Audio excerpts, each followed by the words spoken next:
여러분 안녕하십니까. 역사 속 인물 이야기의 첫 번째 시간입니다. 이번 시간에는 신동 이산에는 과연 정치 구단인가 라는 제목으로 이산에 대해서 알아보도록 하겠습니다. 여러분들 이산에는 조금 낯선 이름일 것 같습니다. 그렇지만 이산에는 명종 선조년간에 활동한 유학자로서 상당히 상당한 중요한 역할을 하고 있고, 또 충분히 오늘날의 역사 속에서 재평가를 해볼 만한 그러한 위상을 가진 인물입니다. 그러면 구체적으로 한번 내용을 좀 살펴보도록 하겠습니다. 먼저 이산해는 호가 아계입니다. 1539년에서부터 1609년까지 살았습니다. 1608년이 바로 선조가 죽은 승하한 해입니다. 그래서 1609년에 71세로 생을 마감했습니다. 이산해는 명종과 선조의 신임을 받으면서 총효직을 두루 거친 조정의 대신입니다. 그런데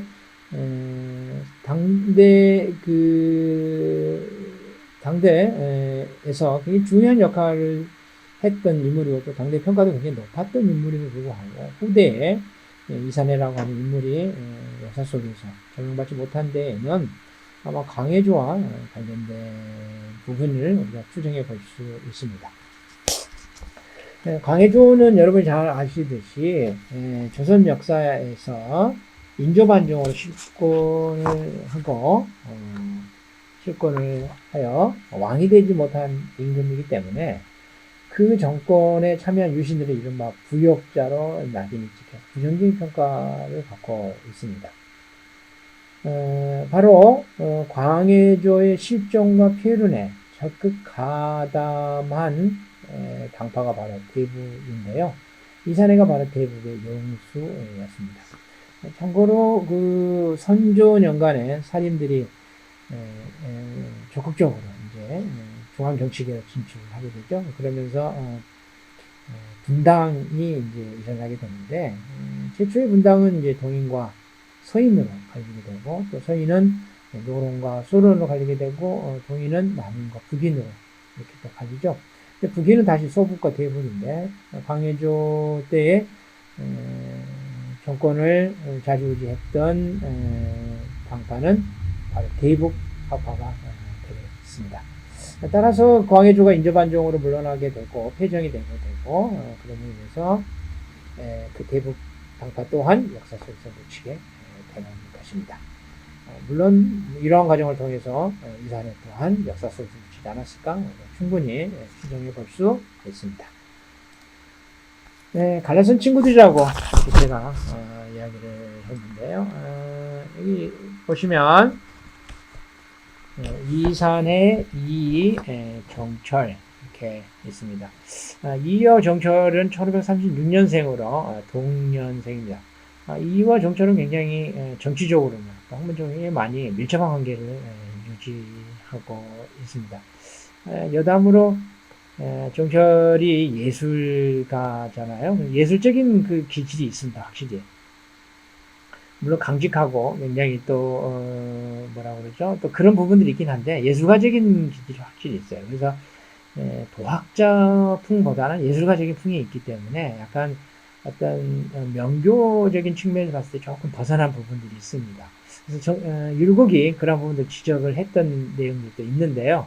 그럼에도 불구하고 이어 정철은 어떤 마력지휘 관계를 유지를 했습니다. 그에 반해서 이산해는 동서분당, 동인과 서인으로 갈린 이후에 정파가 갈린 이후로 굉장히 반목을 펼치게 됩니다. 특히 이 이산해와 정철은 굉장히 아주 악연을 이어가게 되는데요. 기록에 의하면 정철이 이 이산해 호가 아계를 음을 조금 고양이 울음소리 야옹에 빗대어서 그렇게 이산해가 올 때에 뭐 야옹이 온다 뭐 이런 식으로 했다라고 하는 그런 정도로 사이가 좋지 않았다라는 그 기록을 제가 본 적이 있습니다. 자, 그러면 이사내와 이정철이 이렇게 갈라지게 된 사건이 바로 어떤 사건을, 동인과 서인이 넘어올 수 없는 강을 건너게 된 사건은 아마 이 사건을 우리가 이야기할 수 있을 것입니다. 바로 기축옥사입니다. 기축옥사는요, 기축사화라고도 이야기를 할 정도로 역사적으로 부정적인 평가를 받는 것입니다. 사화라고 하는 건요, 우리가 조선 전기 4대 사화라고 할 때에 그 선비들이 재앙을 입었다라고 하는 의미이기 때문에 그 사건에 대한 부정적인 평가가 이미 들어가 있는 겁니다. 그러니까 기축옥사는 잘못된 옥사다, 이런 평가가 이 사화다라고 하는 말 안에 들어갈 수가 있는 것입니다. 또 게다가 1589년부터 1591년까지 이어지고 1592년에 임진왜란이 일어났기 때문에 결국 이러한 옥사 사건을 통해서 조선이 굉장히 그 혼동과 그 혼란의 시기들을 보내면서 국론이 분열되고 또 국가가 어지러운 상황에서 전쟁에 대한 충분한 준비가 되어 있지 않은 상황이기 때문에 임진왜란이 또 일어났다. 이런 또 부분도 우리가 고려해 볼 수 있어서 역사학계에서 평가는 썩 그렇게 기축옥사에 대한 평가가 좋지 않은 것도 충분히 여러분이 또 생각해 보실 수 있습니다. 기축옥사라고 하는 이 기축이라고 하는 말은 바로 선조 22년 기축년 1589년에 정예를 비롯한 동인의 인물들이 모방을 한다는 이제 무고가 들어가게 되면서 이 사건이 발단이 돼서 작년 3년에 걸쳐서 일어나게 된 사건입니다. 이 기축옥사에 이산에도 초반에는 위관을 맡았었죠. 그런데 이제 동인의 모반 사건이었기 때문에 이산해가 동인에 소속이 된다 하여서 이산해가 이 위관을 맡지 않죠. 그리고 이제 후에 이 위관을 맡아서 이 사건을 실질적으로 끌고 갔던 인물이 바로 송강 정철입니다. 따라서 이 사건들이 동인과 서인이 아주 건널 수 없는 강을 건너게 된 것이고 이산해 또한 이 사건들을 겪으면서 송강에 대한 좋지 않은 생각을 충분히 갖게 되었을 것을 예상할 수 있습니다. 마찬가지로 송강 또한 이산해에 대한 평이 좋지 않았을 것인데요. 이런 이야기가 그 송강연보에 나오고 또 김시향의 북의 계문에도 나옵니다.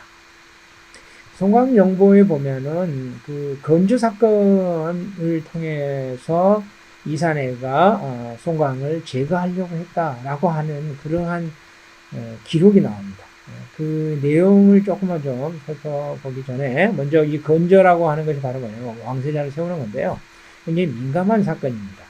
왜냐하면 권력 누수라고 하는 부분을 또 예상해 볼 수 있고요. 또 왕의 입장에서는 또 권력 누수, 또 그 다음에 또 이제 왕세자에 대한 보호 문제, 뭐 여러 등등등등 굉장히 민감한 문제입니다. 그래서 안 세울 수는 없지만 또 왕의 입장에서는 섣불리 설 수 없는 그런 거기 때문에 이 왕세자 건조 사건과 관련해서 중국 역사, 한국 역사를 이렇게 그래서 종종 피비린내는 사건들이 많이 일어난 계기가 됐던 것들 중에 하나입니다. 결국 이 송강연보의 기록에 의하면 건조 사건을 통해서 송강이 선조의 총애를 잃게 되게 됩니다. 송강연보에 보면은 이산해와 이경정과 김공량이 등장하는 이야기가 좀 나오게 됩니다. 이 이야기가 어떻게 되는 거냐면 먼저 이산해의 아들이 바로 이경전이고요. 김공량은 당시 성조의 총애를 받고 있던 김빈의 아우가 됩니다. 김빈이 이제 아들을 하나 낳죠. 그 아들이 바로 신성군의 동에서 있게 되는 겁니다. 이산해와 이제 김공량이 술자리를 갖기로 하고요. 먼저 이제 김경전을 보내게 됩니다. 그래서 이제 김경전하고 김공량이 같이 있는데 이산해 집에서 이제 종이 와서 이경전에게 이야기를 하는 거죠. 지금 이산해가 집을 나오려다가 갑자기 이제 어떤 이야기를 듣고는 눈물을 흘리고 있다. 이렇게 이야기합니다. 그러니까 이경전 집에 다녀와서 김공양에게 이야기를 하는 겁니다. 아버님께서 그 송강이 건정, 그러니까 왕세자를 세우는 것을 간하고 난 이후에 신성군의 모자 어머니와 아들을 죽이려고 한다 라는 이야기를 듣고서 어찌할 줄을 모르고 있다. 그래서 아까 그 종이 그렇게 이야기한 것이다 라고 이야기를 하게 됩니다. 그 이야기들은 김공양이 바로 김빈에게 가져와서 이야기를 하게 되고, 김빈은 다시 이제 선조의 이야기를 하게 되는 거죠. 선조에게 지금 송강 정철이 우리 모자를 주려고 한다. 그러니까 이제 선조가 아니 어떻게 해서 그걸 아느냐 그랬더니 먼저 왕세자를 세우는 것을 건의한 다음에 우리 모자를 죽이려고 할 것이다 라고 이제 그렇게 이야기를 하는 겁니다. 그 이야기를 듣고서 이제 선조가 이제 송강을 의심하고 있었는데, 그 이후에 아니나 다를까 송강이 경연에서 왕세자를 세울 것을 건의하게 됩니다. 근데 그 자리에 같이 배석했던 이사내는 아무 말도 하지 않는 거죠.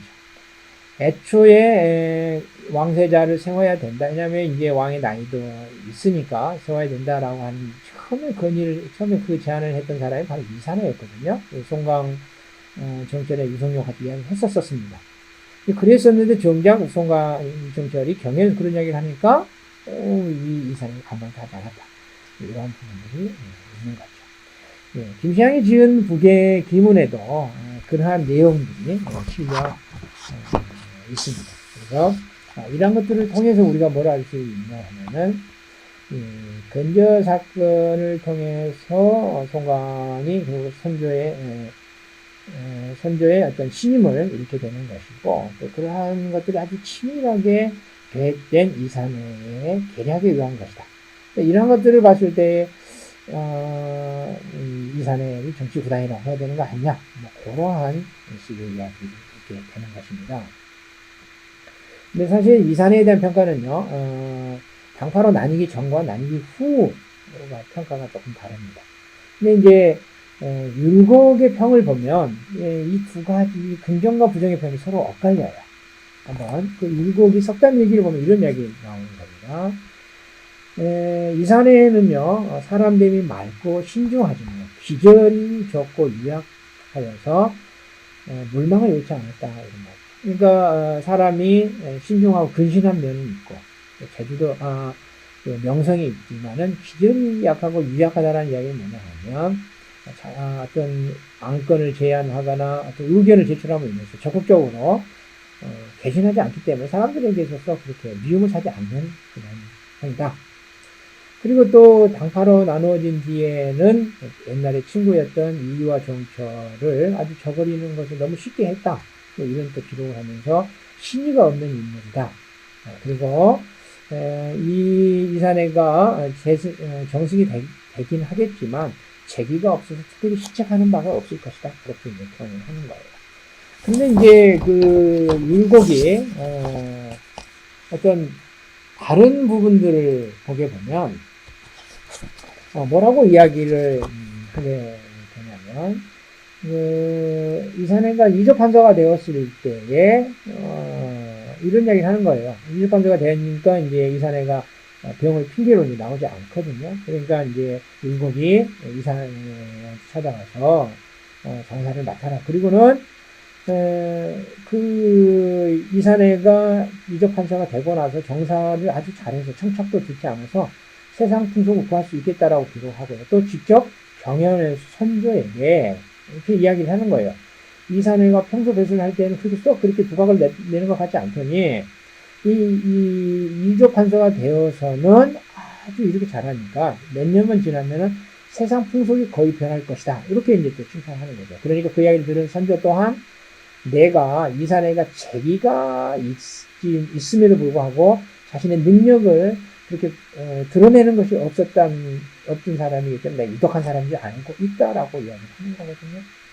그렇다면은 이 율곡이 앞에서는 재기가 없다고 했는데 이 뒷부분에서는 이사내가 이렇게 이조판서로서 훌륭한 역할을 한다고 하고, 또한 선조 또한 이사내가 재기가 넘치는 인물이다 라고 이야기하는 건 이 두 기록들이 동일한 율곡의 기록에 비해서 서로 다르다라고 하는 데서 어떤 곡절들을 알 수 있습니다. 바로 이런 곡절들을 통해서 우리가 또한 오늘날에 와서 이산에 대한 또 새로운 평가를 내리는 어떤 그런 근거들도 되지 않을까라는 이야기를 한 겁니다. 결국에 그 이산에는 동서분당과 어떤 남북분당이라고 하는 정치 소용돌이 중앙에 있었기 때문에 결국 이러한 데서 자유로운 인물이 됐고 자유롭지 없습니다. 네, 그럼에도 불구하고 우리가 한번 오늘날에 와서 이런 정파를 떠나서 이산에 대한 어떤 평가를 한번 내려보면 어떻게 할 수 있을까? 그 사람의 실질적인 살림감이 어땠을까? 궁금해집니다. 오성과 한음으로 유명한 한음 이덕형이 쓴 묘지에 한음 이덕형은 바로 이산의 사유입니다. 물론 그런 부분 여러분 좀 감안하셔서 좀 들으셨으면 좋겠지만 이런 이야기를 해요. 묘지에 쓴 글인데 보겠습니다. 이런 이야기를 합니다. 타향에 우거할 때에 자유롭게 풍경에 대하여 흥치를 붙이고 회포를 풀어서 시를 짓고 또 시를 또 자득하고 글씨를 쓰고 그림을 잘 그리고 그랬다. 또 고아를 만나는 정신이 아득해서 했다. 이런 이야기를 하고요. 또 어려서 명망이 있었지만 또 명망이 있었고 또 정승의 반열에 올랐음에도 불구하고 청빈한 삶을 살았다. 그런 이야기를 이렇게 하고 있습니다. 결국 건조 사건을 통하여서 정처를 제거했다고 하여서 요즘 역사평론가들에게 정치 구단이라는 평가를 받기도 하지만 실상 소년 천재로서 문장, 음유, 시화의 탁월한 조예를 간직한 정객 이산해의 진짜 모습은 어떻게 보면 산수를 즐기며 안분자족한 삶을 추구했던 것이 아니었을까. 이렇게 한번 생각해 볼 수 있지 않을까 생각해 봅니다. 결국 정치의 소용돌이를 벗어나지는 못했지만 말입니다. 이상으로 제 1화를 마치도록 하겠습니다.